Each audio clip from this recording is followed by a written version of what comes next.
आपका कहानी खत्म हो गया। आपका लास्ट आपका 2-3 कहानी बचा है, जिसमें से हम आज पढ़ने वाले हैं मेरा हँसता हुआ अकेलापन, जो आपका ये डायरी है जिसको लिखा है आपका मलिया जी। ठीक है? आज हम लोग उसी का चर्चा करेंगे, जो जो कहानी आपका नाम है हँसते हुए मेरा अकेलापन, आज उसी के बारे में हम लोग बात करेंगे। तो मुझे उम्मीद है, आशा है कि आप लोग स्वस्थ हैं, मस्त हैं और मन लगा के पढ़ाई करते होंगे।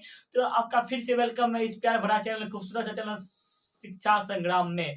दोस्तों, हम लोग पढ़ते हैं हँसते हुए मेरा अकेलापन, जिसको लिखा है आपका मलिया जी, जिनका जन्म हुआ था 1935 में, निधन हुआ था 26 अप्रैल 1982 को। इनका जन्म स्थान है मुही आजमगढ़, उत्तर प्रदेश में। फिर इसका मूल नाम था भरत जी श्रीवास्तव। उनका माता का नाम है प्रभावती, उनके पिता का नाम है त्रिलोकनाथ वर्मा। शिक्षा उन्होंने एमए अंग्रेजी इलाहाबाद विश्वविद्यालय उत्तर प्रदेश से की थी। फिर उनकी देखिए विशेष कृति है जो है छात्र जीवन में 6 प्रयोग से ग्रसित, ऑपरेशन में एक फेफड़ा काटकर निकालना पड़ा।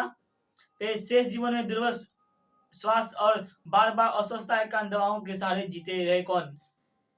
मलिया जी। यानी कि देखिए, इसका मलिया जी का यानी कि आपका यानी कि मलिया जी का मूल नाम था आपका भरत जी श्रीवास्तव। आ सकता है ऑब्जेक्टिव के मलिया जी का आपका मूल नाम क्या था, आपको आंसर लगाना है भरत जी श्रीवास्तव व्हाट्सअप।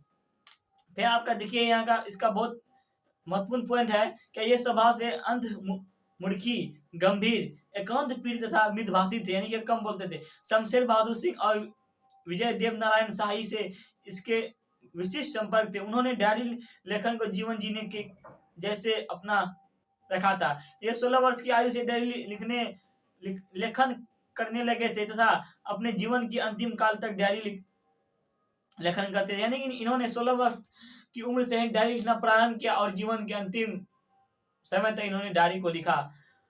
फिर देखिए, इनके डायरी लेखन में जहाँ निजी जीवन की स्थिति का वर्णन है, तो वहीं उस समय की उथल पुथल का भी चित्रण है। तो वृत्ति है जो कुछ दिन तक KP college Allahabad, KP college फिर इलाहाबाद में प्रधानाध्यापक, फिर 1964 में कृषि मंत्रालय है भारत सरकार की अंग्रेजी पत्रिकाओं के संपादक के विभाग में उन्होंने नौकरी भी की। तो उनकी आलोचना है देखिए कविता में साक्षात्कार, जो 1979 में, फिर उनको संवाद और एकालाप यानी कि 1984 में, फिर रामचंद्र शुक्ल जो 1987 में। फिर उनकी डायरी जो है 3 खंड में विभाजित है। संपादक नामवर सिंह। ठीक है? फिर देखिए महत्वपूर्ण पॉइंट है आपका, सन 1960 के आसपास मलियज का उदय एक कवि के रूप में हुआ। मलियज की एक आधुनिक कवि तथा आलोचक कवि थी। देखिए, हंसते हुए मेरा अकेलापन जो है मलियज की एक डायरी है, जो कुछ अंक संकलित किए गए हैं। इसमें कुछ अंक आपका संकलित किए गए हैं। तो दोस्तों, अभी जो हम लोग आपका जीवन परिचय पढ़े, वो मलियज जी का पढ़े, जो आपका ये कहानी में दिया हुआ, डायरी में दिया हुआ आपका हंसते हुए मेरा अकेलापन। वो अकेले में क्या करते हैं, उन्हीं के बारे में आज चर्चा किया गया है। देखिए, हंसते हुए मेरा अकेलापन शीर्षक डायरी मलियज की एक उत्कृष्ट रचना है। मलियज अत्यंत आत्मसतर्क किस्म के बौद्धिक व्यक्ति थे। यानी कि मलिया जो है वो बहुत ही आत्म से बौद्धिक व्यक्ति थे। डायरी लिखना मलियज के लिए जीवन जीने का कार्य जैसा था। यानी कि डायरी लिखना उनका दिनचर्या, उनका रूटीन बन गया था डायरी लिखना। यह डायरी मलियज के समय की उथल पुथल और उनके निजी जीवन की तकलीफों, बेचैनियों के साथ साथ गहरा रिश्ता बनाते हैं। यानी कि ये डायरी जो है आपका मलियज के समय की उथल पुथल, यानी कि उनके निजी जीवन और तकलीफ और बेचैनियों के साथ एक गहरा रिश्ता ये डायरी आपका बनाए रखा। तो इस डायरी में एक औसत भारतीय लोग के लेखक के परिवेश में हम उसकी समस्त जटिलताओं में देख सकते हैं। देखिए, इसमें क्या कर रहा है, यानी कि इस डायरी में जो है एक औसत भारतीय लेखक में जो परिवेश होता है, हम उसकी समस्त जटिल समस्या को उनका देख सकते हैं। हंसते हुए मेरा अकेलापन पाठ्य पुस्तकों प्रस्तुत डायरी के अंश में प्रथम डायरी में मलियज ने प्रकृति एवं मानव के बीच समन्वय स्थापित करने का प्रयास किया। यानी कि देखिए, हंसते हुए मेरा अकेलापन जो पाठ्य पुस्तक के प्रस्तुत डायरी के अंश है, नहीं किसी डायरी के अंश है जो आपका हंसते हुए मेरा अकेलापन है, जिन्होंने उस डायरी में मलियज जी ने प्रकृति एवं मानव के बीच समन्वय स्थापित करने का प्रयास किया था, लिखा था। ठीक है? फिर मिलिट्री के छावनी में वृक्ष काटे जा रहे थे। यानी कि मिलिट्री के छावनी में जो वहां पे वृक्ष काटे जा रहे हैं। लेखक वृक्षों के एक गिरोह में उनकी एकात्मा का संकेत देता है। वृक्षों का चित्रण करते हुए मलियज लिखते हैं कि वे जब बोलते हैं तब एक भाषा में गाते हैं। कहते हैं कि जब वो बोलते हैं तब तो एक भाषा में गाते हैं, तब एक भाषा में रोते हैं, तब भी एक भाषा में। लेखक ने जाड़े के मौसम में घने कोहरों का सजीव चित्रण भी डायरी में प्रस्तुत किया। यानी कि लेखक जो होता है, लेखक जो आपका मलय जी, जिसका वास्तविक नाम है, मूल नाम है भरत जी श्रीवास्तव, उन्होंने बताया है कि जाड़े के मौसम में यानी घने कोहरों का सजीव चित्रण है इस डायरी में प्रस्तुत किए हैं, लिखे हैं। साथ ही ऐसे ठंडे मौसम में भी कलाकार के हृदय में आग लगती है। यानी कि ऐसे समय में कलाकार के हृदय में जो उनके आग लगती है हृदय में, लेकिन उसका दिमाग बहुत बिल्कुल ही ठंडा रहता है। डायरी में लिखा है, एक कलाकार के लिए एक निहायत जरूरी है कि उसमें आग हो और वो खुद ठंडा हो। यानी कि अंदर से आग हो, ऊपर से ठंडा हो। यानी कि आपको अंदर से जुनून होनी चाहिए कि हमको ये करना है, कि मुझे आग लगना है। तो दोस्तों, प्यारे दोस्तों, साथियों, आप लोग को भी इस बार 2024 में आप लोग को बिहार बोर्ड में भयंकर से भयंकर आग लगाना है, जो आपकी विजय निश्चित ही होगी और अच्छे से अच्छे अंकों में। मैं आशा करता हूँ, उम्मीद है मुझे। फिर देखिए, आप हम लोग फिर नेक्स्ट पैराग्राफ में पढ़ते हैं कि दूसरे दिन की डायरी में लेखक ने मनुष्य के जीवन की तुलना खेती के फसलों से की। फिर दूसरे दिन जो होता है, मनुष्य लेखक ने यानी कि मनुष्य की दिनचर्या, मनुष्य के जीवन की तुलना जो है खेती की फसलों से की है, कि मनुष्य का जीवन फसल के समान बढ़ता है, पकता है एवं करता दिखाई देता है। यानी कि वो लेखक ने बताया कि मनुष्य का जीवन, यानी मनुष्य का जीवन जो होता है फसलों की तरह होता है, वो बढ़ता है, पकता है, फिर एक दिन मुरझा जाता है, कट जाता है, उनकी मृत्यु हो जाती है। तीसरे दिन की डायरी में लेखक ने चिट्ठी की उम्मीद में और चिट्ठी नहीं आने पर अपनी मनोदशा का वर्णन किया। यानी कि तीसरे दिन की डायरी में लेखक ने यह बताया कि चिट्ठी आने और चिट्ठी के नहीं आने की मनोदशा का वर्णन इसमें किया गया है। चिट्ठी नहीं आने पर एक अजीब सी बेचैनी मन में आती है। यानी जब चिट्ठी नहीं आती है तो लेखक को बेचैन हो जाता है, आज चिट्ठी क्यों नहीं आई।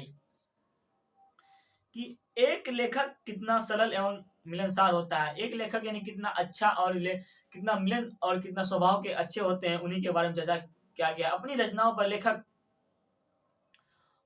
लेखक को गर्व होता है। यानी कि उनको जो रचना की है उन पर लेखक को क्या है, गर्व है कि उनका सहज चित्र इस डायरी में प्रस्तुत है। कौसानी में कुछ दिनों तक लेखक का प्रवास बड़ा ही आनंददायक रहा। दो शिक्षकों का चित्रण उनके सहज एवं सामाजिक स्वभाव को दिखाता है। फिर 5वीं डायरी में भी लेखक ने कौसानी के प्रगति एवं शांत वातावरण का भी चित्रण किया गया है। यानी कि देखिए, कौसानी के कुछ दिन तक लेखक का प्रवास बड़ा ही बहुत आनंददायक, आनंदपूर्वक रहा। जो यानी कि 2 शिक्षकों का भी उन्होंने बात की है, तो उन्हें सामाजिक स्वभाव के भी बारे में बात की। फिर 5वें दिन यानी लेखक ने कौसानी में प्रकृति एवं शांत वातावरण का वर्णन भी किया है। छठी डायरी में मलयाज ने एक सेब बेचने वाले किशोरी का चित्रण बड़ी ही कुशलतापूर्वक किया। यानी कि छठे दिन डायरी में उन्होंने ये बताया है कि बाजार में एक किशोरी अवस्था का लड़की जो यानी कि सेब बेचता है, उसका चित्रण भी किया गया इस डायरी में। किशोरी इतनी भोली थी कि सेब बेचने में उसका भोलापन परिचलित होता है। यानी कि लेखक इमोशनल हो जाते हैं, इतनी भोली लड़की जो सेब बेचती है, उनका भोलापन बहुत ही इमोशनल कर देता है लेखक को। 7वीं डायरी में मलय यथार्थवादी दिखाई देते हैं। उनके अनुसार मनुष्य यथार्थ को रचता भी और यथार्थ में जीता भी है। 7वें दिन की डायरी में यानी कि लेखक ये कहते हैं कि मनुष्य यथार्थ को रचता भी और यथार्थ को जीता भी है।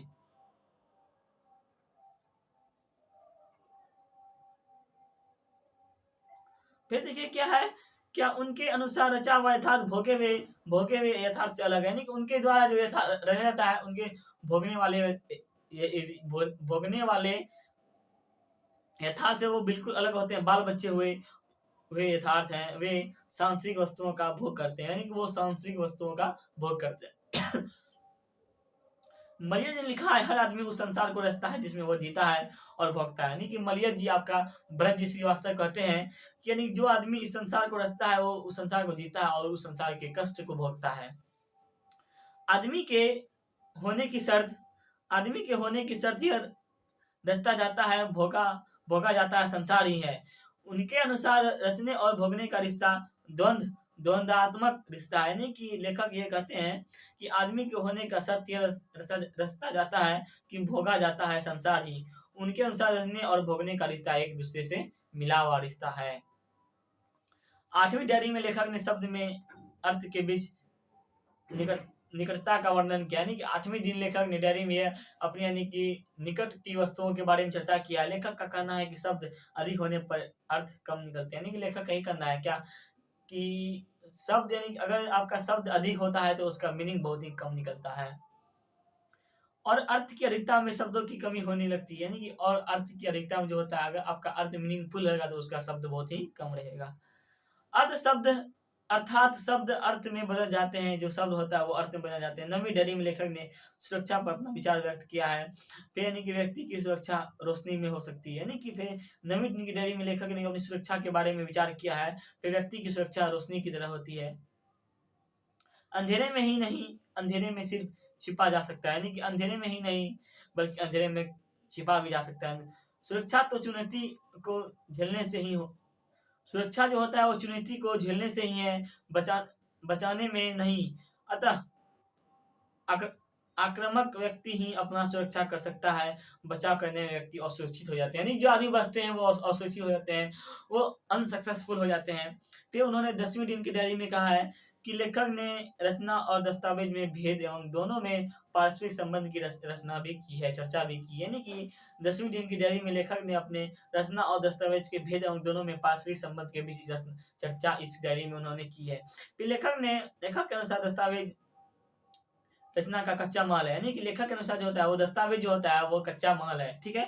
दस्तावेज रचना पूर्वी करेंसी के वास्तविक मूल्य प्रदान करने वाला मूलधन है। दस्तावेज जो होता है वो रचना रूपी करेंसी के वास्तविक मूल्य प्रदान करने वाला जो होता है वो मूलधन होता है। 11वें दिन के डायरी में लेखक ने अपने मन में पैदा होने वाले डर का वर्णन किया। 11वें दिन का डायरी में लेखक ने अपने डर के बारे में, अपने मन के बारे में चर्चा की है। लेखक कहते हैं कि लेखक अपने को भीतर से डरा हुआ व्यक्ति मानता है। लेखक यानी अपने को मानता है कि वो भीतर से डरा हुआ है, यानी कि मन का हर तनाव पैदा करता है, संशय पैदा करता है, किसी की प्रतीक्षा की घड़ी बीत जाने पर मन में डर पैदा होता है। डर कई प्रकार के होते हैं। मनुष्य जैसे जीवन रूपी समस्या उससे घिरता जाता है, उसके मन में डर की मात्रा बढ़ती जाती है, यानी कि मनुष्य जैसे जैसे बढ़ता है उनके अंदर डर की भावना भी बढ़ती जाती है। अंतिम डायरी में लेखक ने जीवन में तनाव के प्रभाव का वर्णन किया, यानी कि अंतिम दिन के डायरी में लेखक ने यह बात किया है कि जीवन के तनाव के प्रभाव का वर्णन किया है। फिर मनुष्य जीवन में संघर्षों का सामना करते समय तनाव में भरा जाते हैं, यानी कि लेखक ये भी बताए हैं कि मनुष्य जीवन में जब संघर्षों का सामना करते हैं तो वह तनाव में घिरे रहते हैं। इस प्रकार प्रस्तुत डायरी के अंश में मलियज ने अपने जीवन के संघर्षों एवं दुखों की और इशारा करते हुए मानव जीवन में पाए जाने वाले सहज समस्या का विचित्रण में प्रस्तुत किया। व्यक्ति के क्या दायित्व और अपने दायित्व के प्रति कैसा लगाव, कैसी स्वाधीनता होनी चाहिए, ये सारे भाव प्रस्तुत डायरी में प्रस्तुत रूप से किए। इस तरह से आपका एक कहानी समाप्त होता है। इस कहानी में ये कहानी है जो एक डायरी है, जो यानी कि किसी डायरी का अंश है। तो दोस्तों इस तरह से हमारा यह डायरी आपका समाप्त हो जाता है। आपका हंसते मेरा अकेलापन जो समाप्त हो जाता है, जिसको लिखा है आपका यानी कि भरत जी श्रीवास्तव लिखे हैं, जिसको इन्हीं के शब्दों में लिखा गया, यानी कि अपने लगभग 11वें दिन की डायरी तक इन्होंने अपनी बात को रखा है। यानी कि एक दिन यह भी होता है कि किशोरावस्था की लड़की को सेब बेचने में लेखक इमोशनल हो जाते हैं कि इतनी भोली लड़की सेब बेच रही है। उन्होंने अपने डर की भावनाओं को व्यक्त किया है। इस तरह से डायरी आपका समाप्त हो जाता है। तो दोस्तों साथियों, हम लोग मिलते हैं नेक्स्ट वीडियो में। आज के लिए इतना ही, फिर हम लोग नेक्स्ट वीडियो में जरूर मिलेंगे। तो आप अपना प्यार बनाए रखिएगा। अगर आप इस चैनल में नए हैं तो चैनल को सब्सक्राइब जरूर कीजिएगा और भारी से भारी मात्रा में जुड़िएगा। और जल्द ही आने वाला है आपका व्याकरण का पेज भोकाल। जल्द ही हम लोग लाएंगे ऑब्जेक्टिव का सेशन, और जल्द ही आएगा आपका महासंग्राम जो 2024 आने वाला है। तो दोस्तों इस तरह से हमारा कहानी डायरी आपका समाप्त हो जाता है। हम लोग मिलते हैं नेक्स्ट वीडियो में। तो इतना ही। Thank you so much. अपना ख्याल रखिएगा, स्वस्थ रहिए, मस्त रहिए, मन लगा के पढ़ते रहिए। Thank you so much.